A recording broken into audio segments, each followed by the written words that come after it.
Before Call of Duty became the way it was, the way how it impacts gaming to this day and how big of a franchise it is, and how it's still going strong no matter what of how many hurdles it went through. I'm saying all these things because this happened after post 2007. There's a certain game in the franchise that changed Call of Duty forever.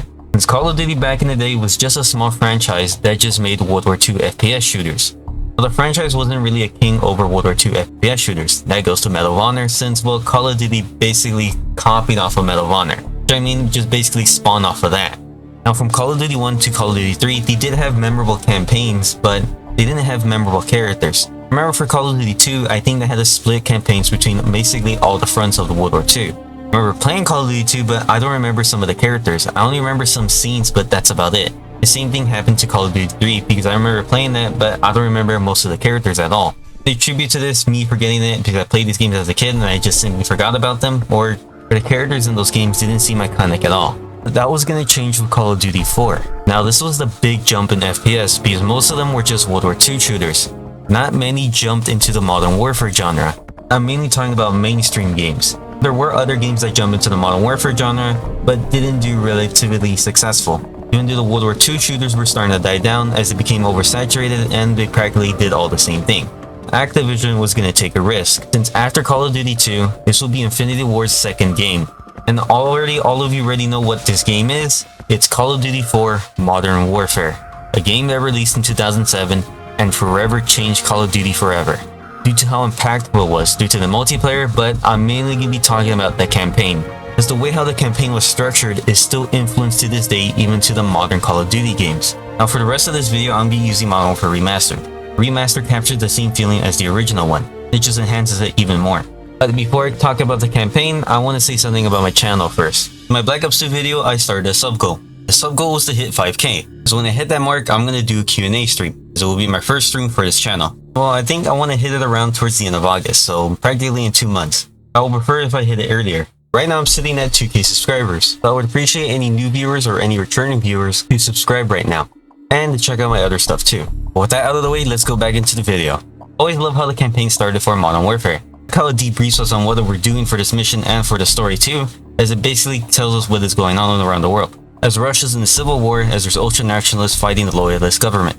The civil war puts the nukes in Russia at jeopardy. In the Middle East, elder named Al-Assad is making gains in his country as the second most powerful person in his own country. Well, in the Middle East. The United States is keeping eyes on him as he might make a move and take over his country. I already said I already love how it started, but I love how this gives you a rundown of the summary of what's going on around the world. Completely different outcry from the older Call of Duties, as those took more of a pseudo-cinematic as they let the cutscenes go along as they go. It's fully rendered and everything. You can already see with Modern Warfare it does something different, as it just basically gives you a briefing situation. I think these cutscenes elevate the story more as it gives it more of an impactful telling. It makes it more story-based, and more into a movie, more kind of cinematic, more than the older Call of Duties. But what keeps in tradition from the older Call of Duties is that the first level is the tutorial level, as we're playing the fan-favorite character Soap McTavish. The first mission is just a training course of what to do and how to shoot and do everything else. But what's good about this training course is that we already get a hint of the dialogue of how this is going to be in the game, as there's such memorable lines in this beginning part of the game with Gaz. Remember, switching to your pistol is always faster than reloading. Nice! Your fruit killing skills are remarkable. After you all do that, you have to go to the crash course to test out your close quarter skills, and we get introduced one of the most iconic characters in Call of Duty, Captain Price. Hey, what the hell kind of name is Soap, eh? How'd a muppet like you pass selection? Love how this test immediately tests your skills of what the difficulty you're gonna get, how you did during the test. For me, I'm not used to playing old Call of Duty on keyboard, so I did kind of bad, so I got the regular mode. But I love how your time on this no matter what, but no matter what you do, you can never beat the record time. Gaz has hold it for 19 seconds, but the game doesn't program that you could beat his score. There's other people that's beat that score done under less seconds, but still Captain Price says that you could do better. You can try many times in order to beat the score, but you're not going to. But once you finish it, you go to the debrief and you're getting debriefed on what to do for the next mission. The course was designed to take over a ship. As a Russian informant informs something that there's something bad on the ship, and the SAS are sent to take over the ship, with Captain Price being the helm at the team. And this mission is called Crew Expendable. And again, I love how the cutscene makes it a full debriefing situation of how it breaks down the details of what we gotta do. It just adds more flair to the Modern Warfare series. It even continues on to Modern Warfare 2 and Modern Warfare 3. Again, this influences future cutscenes that they have to be impactful like the Modern Warfare cutscenes. These Black Ops 1 in a unique way are impactful with their own cutscenes. This mission is one of the most memorable missions ever in Call of Duty history. So way how it starts up when you start the game when you're in the helicopter. And it really immediately shows you how Modern Warfare is being shown to us. As remember, there weren't that many conflicts that show many Modern Warfare tactics. The only ones that come in recently during these times were the Iraq War, the Afghanistan War, and Operation Desert Storm. But Infinity War made sure not to reference any of these events. Now they took inspiration from it, as they felt it would be insensitive to reference the Iraq War and the Afghanistan War. As well, this game was released in 2007 and they began development in 2005, so they're really very similar, too close to those years when those wars ended. But they just added more wider appeal to play Modern Warfare. Of course, it was something a little different because, well, I didn't have that much memories as a kid during this time when Modern Warfare released. Because when Modern Warfare was released, I was 4, but I played the game when I was 7. The appeal to play Modern Warfare was huge, as basically we saw some of the events on TV, or even on the early days of the internet, seeing the early parts of the Iraq and the Afghanistan War. Don't know how to really describe the feeling, I guess morbid curiosity, but I don't think that's right, because it's the same feeling when playing World War II games. Well, at least for me, because after watching Saving Private Ryan, and well, I like video games, I wanted to play more World War II games after seeing that film. I guess you can chalk it up to fascination, as many people didn't see how Modern Warfare the way how it was. As like I said earlier, many people saw it through the internet or even on the news stations. This Modern Warfare would be a little bit different because we invaded 2 minor powers, which are Afghanistan and Iraq. And the same power length as Russia, as it's still kind of a great power. Though of course, Call of Duty 4 was going to take some civil liberty off of that, using their own inspiration of what would happen if there was type of a similar war to that. But we were set to see that in Modern Warfare 2. With Call of Duty 4, it's just more special forces operations. The British side for the SAS. The American side, well, we get to see what they're doing in their portion of their mission when we get to it. And once we board the ship, we kill most of the crew. Again, this is a close quarters mission as more of a special forces ops. But also too, what Infinity War did too for the design for this campaign is that they took more of a realistic take for it.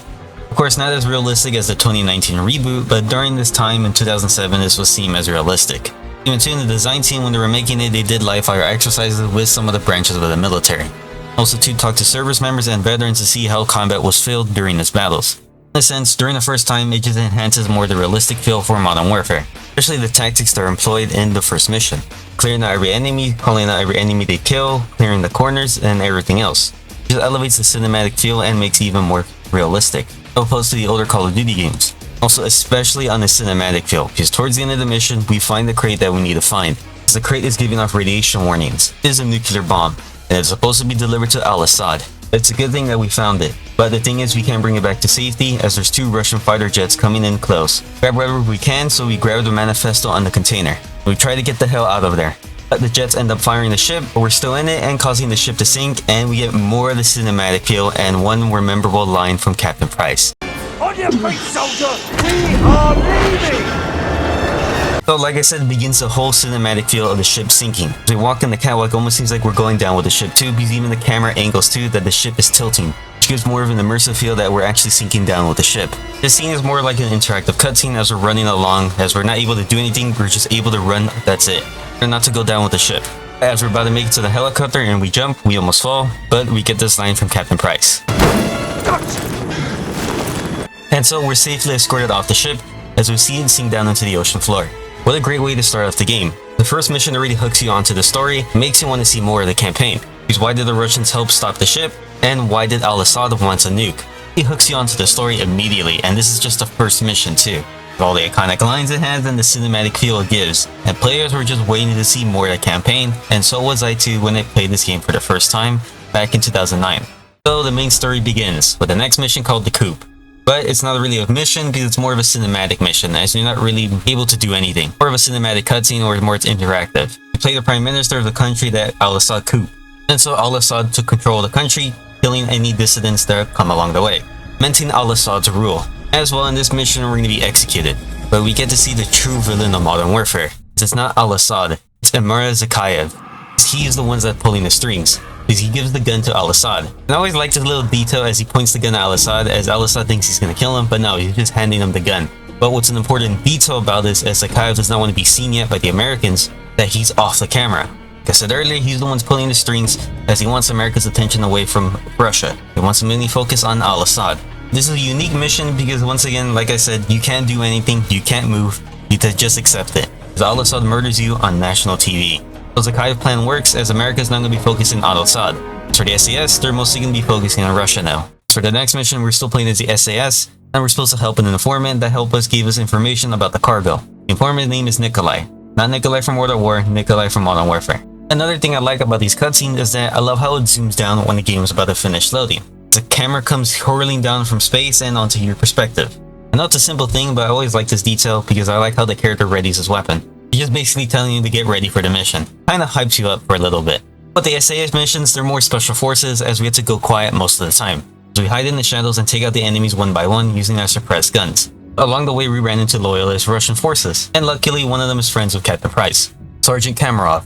Well, Captain Price wants him to help him because he needed more information on the informant. Kamarov agrees since he owes Captain Price for saving his life in another battle. So for the rest of the missions, we help the loyalist forces fight against the ultranationalist forces. We do a pretty good job at that too. Gaz is getting tired of Kamarov because it seems like they're more using them instead of actually helping them out to get Nikolai. Basically, Gaz threatens Kamarov, but he gets the information in the end, and so we go out and find Nikolai. And this is the first time we get to use night vision, which a lot of people attribute to the Modern Warfare series because it's mostly one that started with night vision, and this mission shows it off with the end of the part with helping Nikolai out. And so we save Nikolai from the Russian forces and we rescue him. But Nikolai asks Captain Price if the Americans have attacked Al-Assad yet. Captain Price says no, but Nikolai says the Americans are making a mistake as Al-Assad would never be captured alive. The invasion would begin in a few hours for the Americans. Well, in my opinion, we're going to be talking about one of the best missions in this campaign on the American side as we attack Al-Assad's country. And I gotta say, I love the transition from going from the SAS to the American side, as it has a unique music change for it when it switches to the United States Marine Corps. I have it playing in the background as you can hear it. But now we're playing as Sergeant Paul Jackson. The invasion of Al-Assad's country is about to begin, as one of the fleets from the US Navy is sitting outside on the shores. The mission is to capture Al-Assad. So begins the invasion as we're on Black Hawk helicopters getting ready to settle down. Once again, I love how some of these shots look really cool, especially for this mission, as it shows a huge fleet of Black Hawks going into the city and landing down on many areas as they can. And while this scene and this mission echoes more of Operation Desert Storm, they wanted the invasion to be quick as possible, almost like a blitz situation. But for this time, the mission is to capture Al-Assad no matter the cost, as they set up roadblocks, everything to block out any escape attempts from Al-Assad. It's going to be a lot of close quarters combat and urban combat too. But the building we're targeting doesn't have Al-Assad, so we have to move to another location of where his possible location can be. We continue on the streets and continue on the urban fighting, while the invasion is in full swing in the background. We see more helicopters dropping in more soldiers, and we hear more gunfire in the background, as there's a new lead of where Al-Assad is. Apparently Al-Assad is in a TV station and he's broadcasting a message. So we go over there, but of course along the way there's some heavy fighting, but we manage to break through and find the broadcast, as Al-Assad was not there all the whole time. It was just a recording of another broadcast just to deter the Americans. One for military intelligence. Griggs, turn that off. Roger that. I got something better anyway. Even though they might not have captured Al-Assad, well, the invasion is still full in swing as they're going to completely occupy the country, at least throw out Al-Assad. So on the next level, the Bog, the invasion continues on. One of the tanks on the field, codenamed Warpig, has broken down and we have to go out and help them. This time it is nighttime, so it begins urban nighttime combat. It even draws out more inspiration from Operation Desert Storm. I didn't say this in the beginning part with the other first American mission, but this also draws more parallel to the 2003 Iraqi war. But still, in the dead of night, we still keep on fighting on, from building to building, even using sometimes night vision.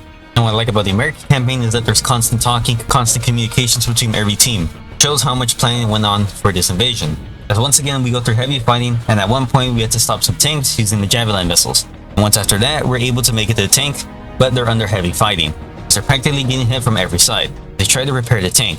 So there's two options: either you could go front and head on, or you could go from the sides. Going from the sides is more of a smarter option, as practically you're getting hit from every side. There's just too much enemies at this point and they have to call air support. But the thing is, there's an anti-aircraft battery in the back, and we take it out and we get air support, and so in turn winning us the battle.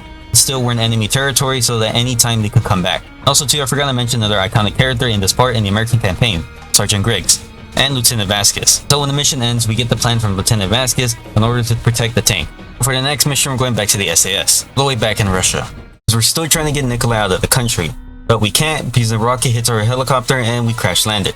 But luckily we survive, but this is still bad news as we're still deep in Russian territory, especially in ultra-nationalist territory, as they're the ones that really want to kill us. So we have to get away from the crash site. We're going to be sending many squads in order to look for any survivors out of the crash site. And Captain Price suspects there be a lot of heavy reinforcements, so he requests for an AC-130. An AC-130 is serious firepower, so that means the whole army is practically on us. The thing is, we have to wait for it to arrive. Like with the last SAS mission, we had to use the same tactics from that one, going loud and going quiet at some intervals, but we don't attract the full might of the ultra-nationalist army. Sometimes you have to hide and sometimes you don't, and well, sometimes there's a lot of heavy fighting. And towards the end of the level, when we make it to the barn, we had to take down the Russian helicopter, because basically it's in our way from our extraction point. And after that, we make it to the bridge, but there's a huge Russian reinforcements coming after us. But good thing the AC-130 is here. Copy. Coming down.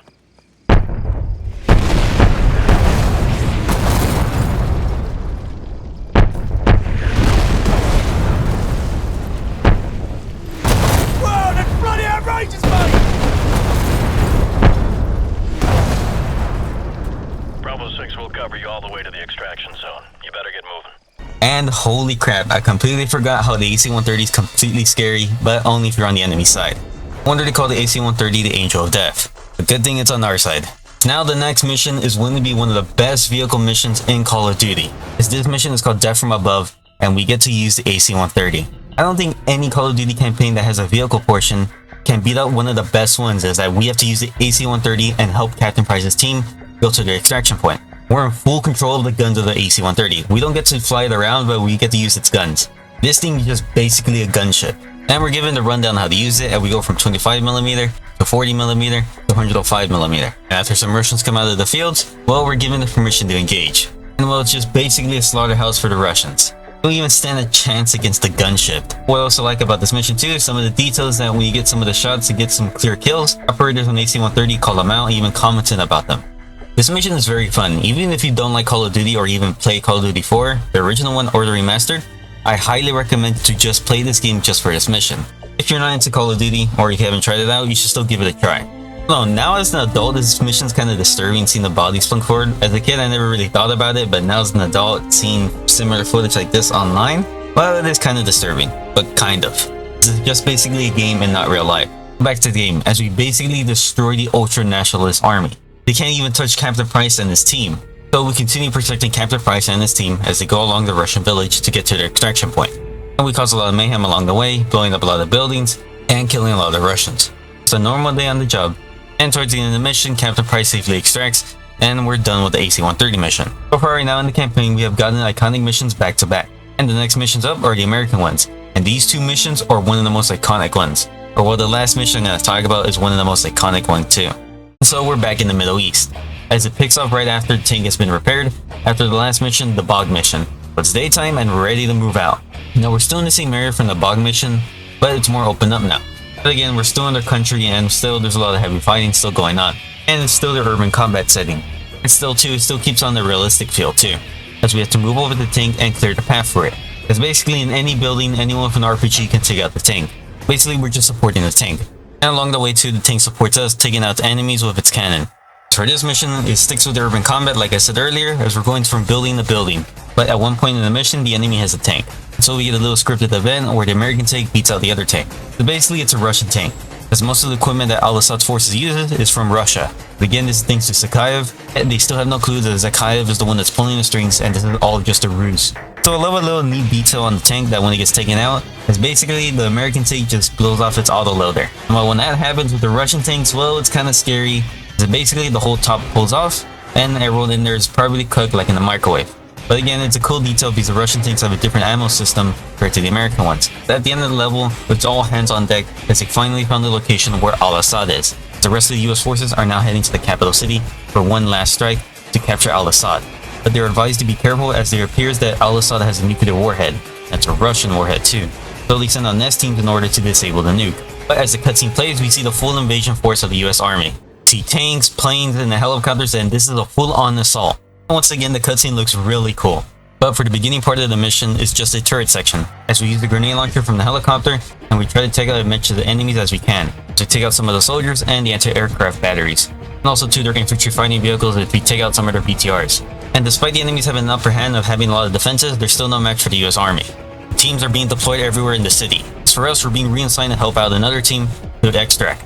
So they're the recon team, and well, they got caught in a crossfire. So we helped them out and we extracted them. But as we extract, Command sends a message saying that there is a possible nuclear device at Al-Assad's palace. So the US Command gives an order, all US forces have to fall back to the east so they could get safely away from the nuke if it goes off.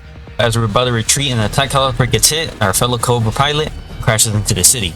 The thing is, the pilot's still alive, but the helicopter we are on, the pilot requests command in order for a rescue operation. To be advised of how much time they have left in order to escape the nuke, and command advises that we will not be a safe distance if we do the rescue operation and the nuke goes off. Command says it's up to the pilot if he wants to engage with the rescue operation. So we do, but we're given a limited time in order to rescue the pilot. So when the clock reaches 0, it's most likely the nuke is gonna go off. So we rescued the pilot and made it back in time, and we're gonna safely return back to the east. And command broadcasts a message saying that there's an active nuclear threat now, and the nest teams are attempting to disarm it. It appears all safe and all that, but until this happens. Are on site and attempting to disarm. I repeat, we have a confirmed nuke. Everyone hang on!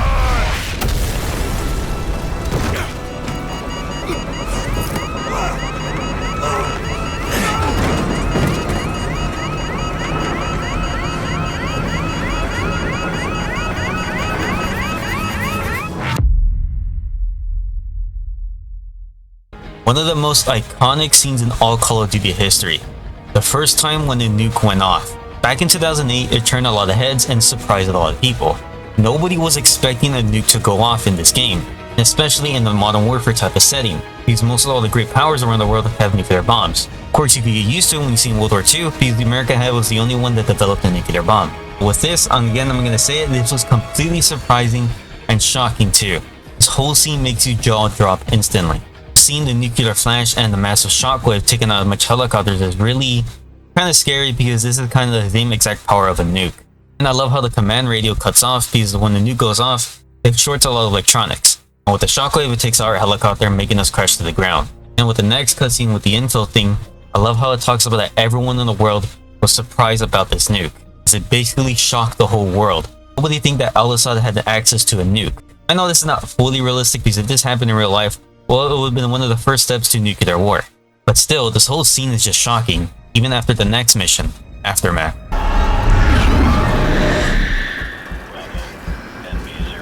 NB062634, Charlie, 90-degree grid, hotel, surface, Juliet, 90 seconds, Lima, 10 degrees.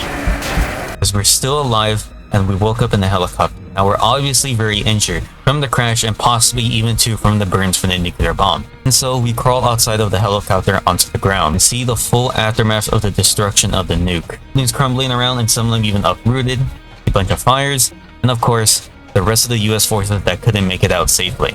Some of them walk like zombies due to being heavily injured. I'll play a little audio clip from this scene, because I love how in the background you hear some of the radios talking about the possible fallout from this bomb. But as we walked in the street, we see the mushroom cloud in its glory. We see it part the sky and become one of the main silhouettes of the whole city. These two cutscenes really capture the power and destructiveness of a nuke. By the way, this is just one nuke. It's not multiple nukes.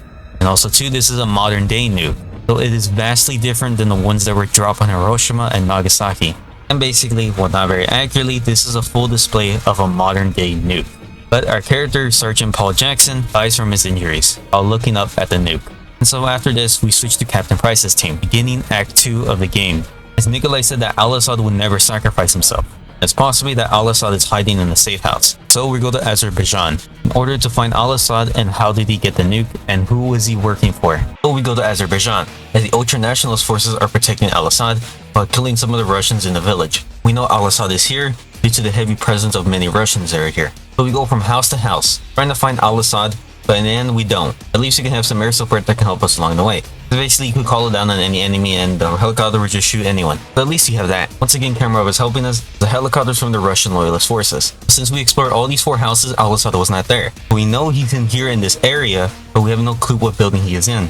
So there's one last area we need to look at, one of the farms. So after taking on ultra-nationalist forces that are guarding the farm, we find Al-Assad, and Captain Price interrogates him. Al-Assad's really stubborn as he doesn't give any information until his phone rings, and Captain Price knows who the person on the other side is as he already got his information and executes Al-Assad, which begins a few string of war crimes in the Modern Warfare series. Well, the nuke was the first war crime, but Captain Price does a lot throughout the series.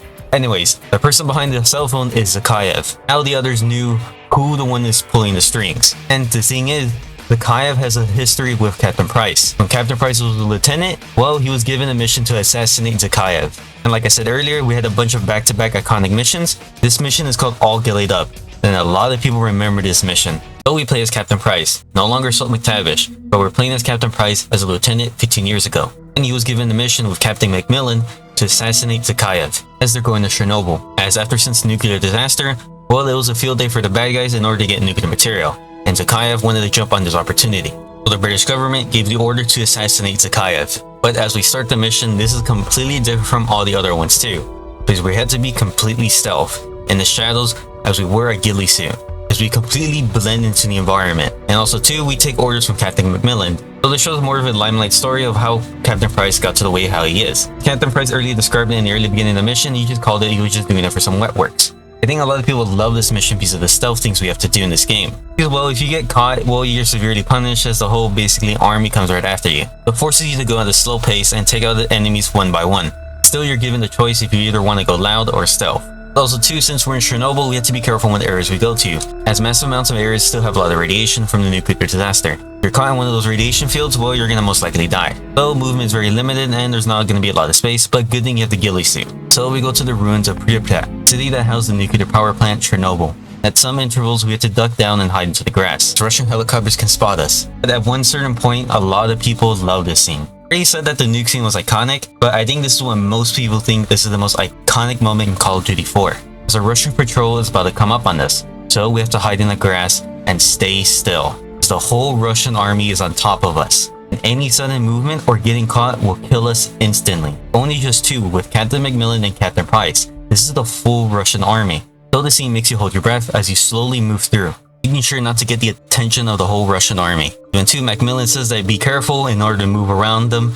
Sometimes they're going to get in front of your path, and then you have to move quickly as possible but slowly. So this mission really puts you on edge. We managed to make it through and not alert the whole Russian army, but we still need to get to the assassination point before we get the vantage point on Zakhaev. But we still push through, being careful with our shots, so we take out the Russian soldiers one by one. Also going through cargo containers, doing the same thing, and stumbling across another convoy. And just like last time, we sneak past them, going under the cars. And after that, we see a dog. But don't mess with this dog, because if you shoot this dog, well, you're gonna have a lot of trouble. So just walk past the dog and don't question why not to shoot it.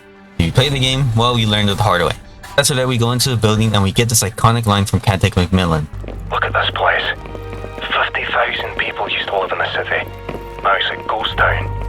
Never seen anything like it. As he basically describes what happened after Chernobyl. As this was once a lively city, but now it's gone due to nuclear radiation and due to the nuclear disaster. But after this, we go to the vantage point where we go oversee Mayor Zakhaev's trading nuclear material. Captain Price and Captain Macmillan wait for 3 days so the exchange can happen. As this mission is another memorable too, as this one's the more realistic I think out of all the Call of Duty missions because it takes into account of actual physics, as snipers have to take into account for the Coryllis effect. These are only for long distance shots, as we're basically from another part of the town looking over through the sniper scope on a different building. So Zakhaev is positively ID'd, but we have to wait for the right moment so we can kill him. We have to take into account for the wind so we pay attention to the flag. As we take into account, our Russian helicopter blocks our view, but after that, Captain Macmillan gives the order to take the shot. And we do, taking off Zakhaev's arm. Macmillan says target down and it says that we blow off his arm, but he's most likely gonna die from shock and blood loss. So the assassination attempt went fine. But in the future, it really didn't do really well as Zakhaev is still alive. But we have to get the hell out of the building as the whole forces see where our position is and they're gonna kill us. So we take out the helicopter and get the hell out of the building as fast as we can as they unload on the building. And so we have to run like hell. And we have very limited time as we have to make it to the extraction point. Along the way, a helicopter intercepts us. And I know I didn't have a sniper rifle for this section because I picked up an AK, but you and Macmillan are forced to shoot down the helicopter, killing one of the pilots. As we think it's about to go down, it still shoots and it's still operational. And well, it's gonna crash right on top of us. But the thing is, Macmillan gets injured, but for the rest of the level, we have to carry him along, while we're still being chased by the Russian army. But at some intervals, we have to put them down, so we can kill some of the Russians that they're gonna kill both of us. After some time, we make it to the extraction point. The thing is, we have to defend ourselves. It's gonna take some time for the rescue helicopters to come find us. So we lay claymores all around. So we snipe the enemies at a safe distance. And after some time, we get rescued. And so we go back to the present. Now Captain Price and his team has a set up defensive positions around the area. Same area when we try to find Al-Assad. So an ultra-nationalist group are coming to rescue him. So we have to buy a lot of time so the extraction team can come pick us up. This mission is a full-on defensive mission. Basically, we trick the other enemy that we're much of a bigger force, so it makes them stall a little bit at the beginning part. So we have a huge advantage point over them, because we're pretty dug in well. Of course, the Russian army adapts to our tactics, so we have to move up. And we get to use the minigun from the crash helicopter. Once again, we're forced to fall back as they keep pushing through. We use the C4 lines and disturb any more enemy advancement. We still have to fall back as we fall back to the farm. That's where the extraction point is going to be at. The thing is, there's too much Russian forces, and it puts the helicopters at a disadvantage. The thing is, the extraction point is back where we were at. The thing is, the whole Russian forces have already overwhelmed us. We have to fight our way out in order to get to extraction. And we managed to make it through, as Sergeant Griggs' team was able to help us out. And it seems that Sergeant Griggs didn't die at the nuclear attack. Now, this is a full-on United States and the British cooperation now. The SAS and the United States Marine Corps are now joint collaborating in order to stop and find Zakhaev. And they have one lead, to find his son. Basically, the son is a copy of his dad. They both do the same thing, messing around the world. So it begins the operation to find Zakhaev's son. They find one of his convoys and ambush them. But Zakhaev, being a weasel, he attempts to run away. But we are given a clear order to take him alive and not kill him. And so we chase after him with Griggs on the way helping us too. The rest of Captain Price's team and the United States Marine Corps and the other Russian forces. So we chase after him into an apartment. The Russian forces attempt to stop us. We push through and Captain Price catches up. So we corner Zakhaev's son on top of the roof. But Zakhaev does not want to be captured. So we're back to square one. Still have no clue where Zakhaev is. Till the next mission. Zakhaev received the news of his son being dead. He gives an ultimatum to all British and US soldiers inside Russia. Leave the country or face nuclear annihilation. As well as Zakhaev's doctrine is that he wants no foreign powers inside of Russia. He feels that the leaders in Russia right now, they're bending to the west, is ruining the nation. So that is why he started a civil war, and that's why he did this ultimatum. If his forces invade the silo, they're gonna launch a nuke straight towards the US. And so the world is about to end. So the joint operation between the United States Marine Corps and the SAS are sent to this silo. They're being paradropped in. But Sergeant Griggs' team, the one that went after us, gets captured, and so we have to rescue him. It's a little small detour. But after that, we can enact our plan in order to disable the silo, as it has an electric fence and we have to disable it. For this part of the mission, we're going quiet so we don't draw much attention. There's another team that's near the silo that can able to get through and help us get through to the silo too. In a matter of 15 seconds, they're able to breach through. So it is our turn to enter the base. As the base comes up from the horizon, internationalist forces launch a missile. This time, it is time to kind of panic right now. This missile is tracked to hit the United States. So US command talks to the Russian command in order to get the codes in order to disable the nuke. This nuke is one of the more scary ones as it's a MIRV nuke. A MIRV nuke is multiple warheads into one missile. Essentially, it's 8 nukes in one missile. And when it hits into the ground, it splits off, hitting multiple targets at once. We need to be fast and we go to the silo immediately. But of course, ultra-nationalist forces are stopping us. But we have to push through, trying our hardest to kill as many soldiers as we can and take out as much BTRs as we can. And it looks like they're gonna go all out as more missile silos are opening up. Once we make it to the end of the base, break into the silo. If you're in, we have very limited time as the 2 MIRV nukes are about to hit the United States, sparking World War III and a nuclear war II. So we have 10 minutes in order to reach the control room. Along the way, we see a lot of field of bodies, what it took for Zakhaev's men to take over the silo. So we make it as fast as possible to the control room as we've got the codes in order to disable the nuke. So we make it to metal doors, but they're blocking our way, but it takes a long time for it to open. Once it opens, we have free access to the control room. We blow a hole into the wall, making it to the main final room. Then we can punch into the codes in order to stop nuclear war. And it works as most of the pieces from the nuke falls into the ocean. And so we save the world. In the process, Zakhaev attempts to leave. So begins the final part of this game. Once we leave the silo and get to one of the exits, get in the jeeps and attempt to chase Zakhaev. Begin one of the epic and cinematic missions ever. We chase Zakhaev on the Russian highway, and his forces attempt to intercept us. And so we fire back, causing all the mayhem along the way. And it gets really intense when a Russian helicopter attempts to kill us. No matter how hard we try, we can't shoot it down with the RPG. Good thing the pilot's not really a good shot, so he can't really kill us. But we get to a certain point as we're near a bridge, the pilot gets an idea and blows up half the bridge, causing us to crash. The bridge to nearly collapse, and we are totally screwed as we're cornered now. No means of escape, and the only closest people that can help us are the loyalist forces, but it's going to take them some time to help us. At this point, there's so much heavy fighting, the same helicopter that tried to take us out comes back again and attempts to finish the job. So we get knocked out for a little while. It comes to our cinematic end, as we're being dragged by Griggs, puts us in a safe spot, but in the end he gets shot and gets killed.